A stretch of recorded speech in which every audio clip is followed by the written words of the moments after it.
नमस्कार, मैं चंदन कुमार और आप देख रहे हैं अंग महाजनपद का सबसे पुराना और भरोसेमंद न्यूज प्लेटफॉर्म अंगवाणी। देश की राजधानी दिल्ली, जहां आप रोज भागलपुर में बैठे हो, मुंगेर में बैठे हो या अंग महाजनपद के किसी भी हिस्से में आप बैठे हो, वहां पे आप अखबारों में पढ़ते होंगे कि देश की राजधानी में प्रदूषण का बड़ा संकट है। और इस प्रदूषण के बीच जो अभी कुछ दिनों पहले प्रधानमंत्री मोदी ने एक प्रोजेक्ट का उद्घाटन किया, regional rapid transit system RRTS, जिसका उद्घाटन पीएम मोदी ने अभी कुछ दिन पहले किया, जो कि दिल्ली और मेरठ, दिल्ली से मेरठ के बीच का था, जिसका कि अभी गाजियाबाद तक का फेज जो है वो उद्घाटन हो गया, पब्लिक के लिए वो खुल गया। इससे माना जा रहा था कि दिल्ली में जो आने वाले जो बाहर से जो एनसीआर से गाड़ियां आती हैं उस पर रोक लग जाएगा, इस तरह की सुविधाओं का अगर विस्तार हो जाए। तो इसको लेके 3-4 और प्रोजेक्ट्स प्लान में थे, जैसे दिल्ली से लेके राजस्थान के अलवर तक, फिर दिल्ली से पानीपत तक। इन प्रोजेक्ट्स के लिए दिल्ली सरकार, जैसे कि होता है किसी भी प्रोजेक्ट के लिए जिस राज्य में भी योजना चल रही है और केंद्र का, दोनों की हिस्सेदारी होती है।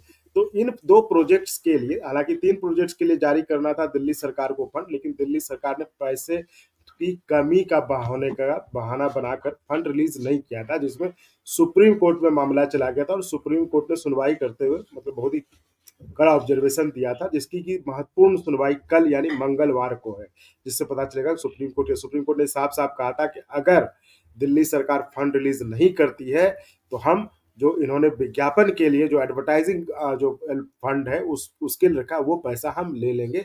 तो इस मसले, इस नज़र से, इस मद्दे से कल का जो क्या होगा सुप्रीम कोर्ट में सुनवाई में कोर्ट क्या रुख अपनाएगा, ये महत्वपूर्ण हो जाता है और सबकी नजरें इसी पर टिकी। तो इसी मसले पे हम बात करने, क्या दिल्ली सरकार जो पैसे का बहाना बना रही है, क्या सच में दिल्ली सरकार को पैसे की कमी है या यह एक राजनीतिक जो कह लीजिए राजनीतिक दोनों के बीच टसल है।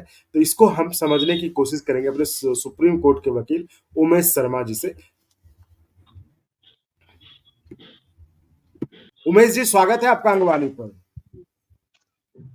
ये RRTS का मसला क्या है? कल यानी कि मंगलवार को सुप्रीम कोर्ट में एक महत्वपूर्ण सुनवाई होने वाली, जिसको लेकर कहा जा रहा है कि सुप्रीम कोर्ट कुछ बड़ा फैसला ले सकता है दिल्ली सरकार के लिए, जो कि फंड जो RRTS प्रोजेक्ट है उसके लिए फंड रिलीज नहीं कर रही है। इसको जरा समझाइए। ये इन्वायरमेंट से संबंधित ये पिटीशन है, जिसमें ये कहा गया है कि दिल्ली में जो गाड़ियां आती है आसपास के शहरों से, जो लोग काम करने आते हैं, बस में आते हैं, कई चीजों में आते हैं, तो उसके लिए RRTS एक बनाई गई थी, जिसने कि 7-8 कॉरिडोर आइडेंटिफाई किए थे। उसमें से 3 का प्रोजेक्ट चल पड़ा। अभी आपने जैसा बताया कि मेरठ से 1 घंटे में दिल्ली आने की जो रैपिड रेल ट्रेन है, रैपिड रेल सर्विस वो शुरू हो गई है। तो दिल्ली मेरठ से कोई भी दिल्ली 1 घंटे में आ जाएगा, या दिल्ली से मेरठ कोई भी 1 घंटे में चला जाएगा। तो उसका जो पैसा देना होता है, चूंकि उसमें दिल्ली, उत्तर प्रदेश, जहां जहां पे रेलवे का काम हो रहा है वो प्रदेश, और दिल्ली, चूंकि दिल्ली का इन्वायरमेंट इसमें इन्वॉल्व है, दिल्ली NCR का पार्ट है, हब है एक तरह से कहा जाए मतलब तो। जिन जिन राज्यों की तरफ से वो ट्रेन प्रोजेक्ट हाँ गुजरेगी वो राज्य और केंद्र का हिस्सा होता है उस प्रोजेक्ट में, तो हाँ राज्य को हाँ, अपना शेयर रिलीज करना, और ये मेरठ वाला ये अभी बहुत पहले गाजियाबाद ये तक। हाँ हाँ, ये बहुत पहले एग्री कर लिया गया था और इनको जी पैसा देना था। तो ये अब जी पैसा नहीं दे रहे हैं, क्योंकि एक प्रोजेक्ट तो पैसा चला गया, कंप्लीट भी हो गया, उद्घाटन भी हो गया। अब दूसरे जी प्रोजेक्ट का पैसा ये नहीं दे रहे हैं, जो अलवर लाइन है, जो दिल्ली, गुड़गांव, रेवाड़ी, अलवर जो जा रही है, उस लाइन का जी। पैसा इनको देना है, तभी जाके उसका NIT बनेगा, प्रोजेक्ट होगा, और आगे फिर उस पर काम शुरू होगा। दिल्ली सरकार ने ये कहना शुरू किया कि हमारे पास पैसा नहीं है, इसलिए हम अभी ये पैसा नहीं दे सकते, हमारे बजट में पैसा नहीं है, ऐसा दिल्ली सरकार ने बहाना लगाना या बोलना शुरू किया।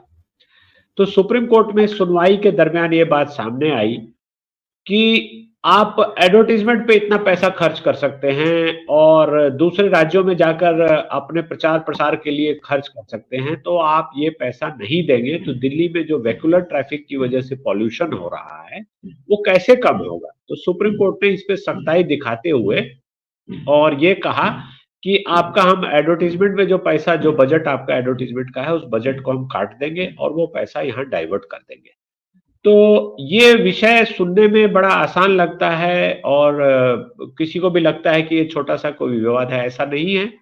ये दिल्ली एनसीआर जो रीजन है उसकी बड़ी प्लानिंग का ये हिस्सा है, जिसमें दिल्ली में जो वेहिकुलर ट्रैफिक आता है, जो बसें आती हैं, मान लीजिए मेरठ से आती हैं, अलवर से आती है, कहीं से भी आती है, तो दिल्ली में बहुत सारी बसें, कार, मोटरसाइकिल, बहुत सारे वेहिकुलर ट्रैफिक घुसता है, जो लोग यहाँ काम करने आते हैं। जी। और उसके लिए ये प्लान किया गया था कि रेलवेज आप वर्ल्ड क्लास रेलवे सर्विसेज दे देंगे, रेलवे रूट्स बना देंगे और उस पर लोग सैटेलाइट सिटीज से, जैसे जो मेरठ से अभी चल रही है, तो मेरठ से किसी को दिल्ली में काम करना है, रोज अगर ऑफिस करता है या कोई काम करता है, व्यापार है, कुछ भी है, तो वो 1 घंटे में मेरठ से चलेगा, दिल्ली आ जाएगा, अपनी गाड़ी, अपना बस या कुछ भी लेकर क्यों आएगा, वो ट्रेन से आएगा, यहाँ उतरेगा, काम करेगा। तो लाखों लोग वैसे कम्यूट कर सकते हैं, जो कि बस या कार अगर लाएंगे तो दिल्ली में पॉल्यूशन बहुत बढ़ेगा।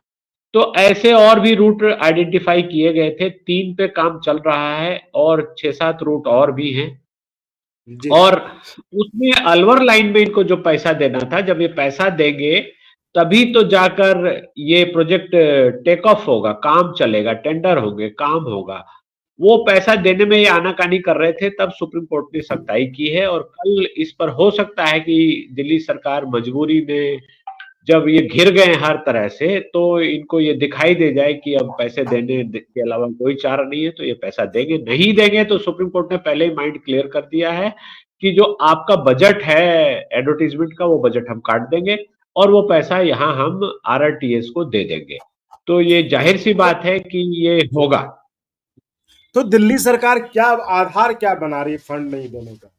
इसके कोई राजनीतिक का आधार है या फिर क्या? हाँ, ऐसे कोर्ट में तो हाँ, कोई राजनीतिक आधार नहीं। देखिए, राजनीतिक आधार ही है। दिल्ली सरकार, पहली बात तो दिल्ली सरकार जो बजट अपना जो बजट इनका है, उस बजट में बहुत बड़ा हिस्सा एडवर्टाइजमेंट पे ये खर्च करते हैं। ये हर सरकार की अपनी पॉलिसी होती है और सुप्रीम कोर्ट को ऐसा लगा कि बजट पे इतना पैसा खर्च करना जरूरी नहीं है, इसलिए सुप्रीम कोर्ट ने टोका या बोला है। बाकी आप एजुकेशन पे खर्च करते हैं, हेल्थ पे खर्च करते हैं, ट्रांसपोर्ट पे खर्च करते हैं, मेडिकल सर्विसेज पे करते हैं, वो सारे खर्च हर राज्य की अपनी प्लानिंग होती है, उसके बीच में कोर्ट कभी नहीं आती। केंद्र भी एक मुश्त पैसा एक दे देती है, जो भी बजटरी एलोकेशन है वो कर दिया गया, उसके बाद अपना स्टेट आप अपने उसी पैसे से चलाना है। चूंकि यहाँ पर विवाद ये हो गया कि इन्होंने आरआरटीएस का पैसा नहीं दिया और ये बोला कि हमारे पास पैसे नहीं है, तो ये जब आर्गुमेंट हो रही थी, तब सुप्रीम कोर्ट ने बोला कि आप 500-700 करोड़ रुपए एडवर्टीजमेंट पे खर्च कर रहे हैं, वो पैसा हम काट देंगे, यहाँ तो 500 करोड़ के करीब देना है, तो वो तो देना पड़ेगा, वो हम काट कर दे देंगे। तो कोर्ट को पावर है, ये कोर्ट की एक्स्ट्रा ऑर्डिनरी पावर से कोर्ट ऐसा कर सकती है। इसलिए हो सकता है कि दिल्ली सरकार को कल एक एक मेजर सेटबैक लगे, या हो सकता है कि वो खुद ही सद्बुद्धि आकर कहें कि हम देंगे पैसा। विषय ये बड़ा है राजनीतिक। देखिए, दिल्ली के आसपास उत्तर प्रदेश है, गुड़गांव है, हरियाणा है, राजस्थान है, इनको मिलाकर एक एनसीआर क्षेत्र बनाया गया है, जिसके 50-52 शहरों को आइडेंटिफाई किया गया है। बहुत पुरानी योजना है और उसमें से लोग दिल्ली में काम करने, व्यापार करने या आते हैं, कम्यूट करने आते हैं, मार्केटिंग करने, सामान खरीदने, जी। डेली के कम्यूटर्स हैं, तो वो बस में आते हैं या अपनी व्हीकल लाते हैं, कार लाते हैं, मोटरसाइकिल लाते हैं या किसी पब्लिक ट्रांसपोर्ट से आते हैं। तो उसकी वजह से दिल्ली में गाड़ियों का आवागमन बहुत ज्यादा होता है, तो उससे धुआं पैदा होता है। इसलिए ये सजेशन किया गया था कि कॉरिडोर बनाए जाए रेलवे के और फास्ट रेलवे दी जाए, जैसे मेट्रो की लाइन पर है। अभी हम मेट्रो की बात कर सकते हैं। आप देखिए, मेट्रो से दिल्ली में वेहिकुलर ट्रैफिक पे दिल्ली के इनसाइड सिटी में काफी फर्क पड़ा है। लोग लाखों लाख लोग ट्रैवल करते हैं। तो वैसे ही इन्होंने दिल्ली, गुड़गांव, रेवाड़ी, अलवर एक रूट बनाया था। एनसीआर का प्लानिंग है ये आरआरटीएस का। फिर दिल्ली गाजियाबाद मेरठ था, जो कि अब चल पड़ा है। फिर एक दिल्ली सोनीपत पानीपत रूट था, जिसका कि प्रोजेक्ट अब रिलीज हो गया है। दिल्ली फरीदाबाद बल्लभगढ़ पलवल रूट था। दिल्ली बहादुरगढ़ रोहतक रूट था। दिल्ली शाहदरा बड़ौत रूट था। इसके अलावा गाजियाबाद खुर्जा रूट है, गाजियाबाद हापुड़ रूट है। तो इन सब पे रेलवे का काम होना। अब दिल्ली सरकार ऐसा कर रही है कि जो उत्तर प्रदेश में काम हो रहा है या हरियाणा में हो रहा है, उस काम के हम पैसे क्यों दें, जबकि इन प्रिंसिपल एनसीआर बोर्ड में ये चीजें पहले एग्री हो गई है। इनको पैसा देना होता है, तब जाकर प्रोजेक्ट चलेगा।